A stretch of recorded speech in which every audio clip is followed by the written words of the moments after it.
Content warning. The following recording contains extremist rhetoric and may include dehumanizing or hateful language. What you are about to hear is a historical document presented strictly for education, research, and public awareness. It is being shared to help people understand propaganda, radicalization, and the real-world consequences these ideas produced. I do not endorse, promote, or excuse Adolf Hitler, Nazism, anti-Semitism, racism, or any ideology rooted in hate or violence. This is archival material presented to inform, not to glorify or recruit. If you are here looking for praise, justification, or recruitment content, you are in the wrong place. Viewer discretion is advised.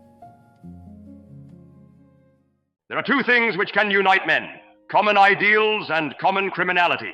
We have inscribed upon our banner the great Germanic ideal, and for that ideal we will fight to the last drop of our blood.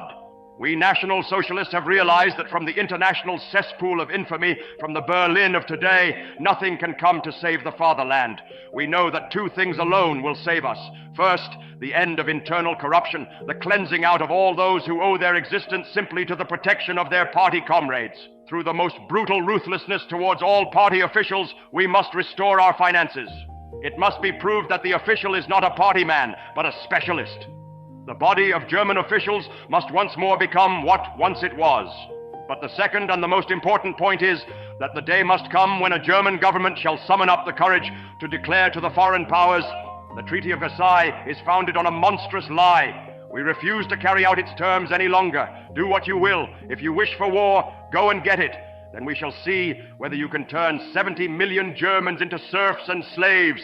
If cowards cry out, "But we have no arms," that is neither here nor there. When the whole German people knows one will and one will only to be free, in that hour we shall have the instrument with which to win our freedom. It matters not whether these weapons of ours are humane. If they gain us our freedom, they are justified before our conscience and before our God. When the eyes of German children look questioning into ours, when we see the suffering and distress of millions of our fellow countrymen who without any fault of theirs have fallen into this frightful misfortune, then we laugh at the curses of the whole world, if from these curses there issues the freedom of our race. But since we know that today the German people consists for 1/3 of heroes, for another third of cowards, while the rest are traitors, as a condition of our freedom in respect of the outside world, we would first cleanse our domestic life. The present united front has failed in that task. The day of another united front will come. But before that, there must be a day of reckoning for those who for 4.5 years have led us on their criminal ways. The domestic battle must come before the battle with the world without, the final decision between those who say we are Germans and proud of the fact, and those who do not wish to be Germans or who are not Germans at all. Our movement is opposed with the cry, "The Republic is in danger." Your Republic of the 9th of November, in very truth it is, the November Republic is in danger. How long think you can maintain this state?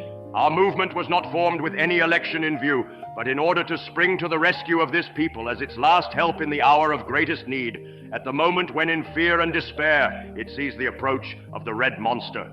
The task of our movement is still today not to prepare ourselves for any coming election, but to prepare for the coming collapse of the Reich, so that when the old trunk falls, the young fir tree may be already standing. The Via Dolorosa of Germany from Wirth by way of Kuno to Stresemann will end in the dictatorship of a Jewish lord of finance.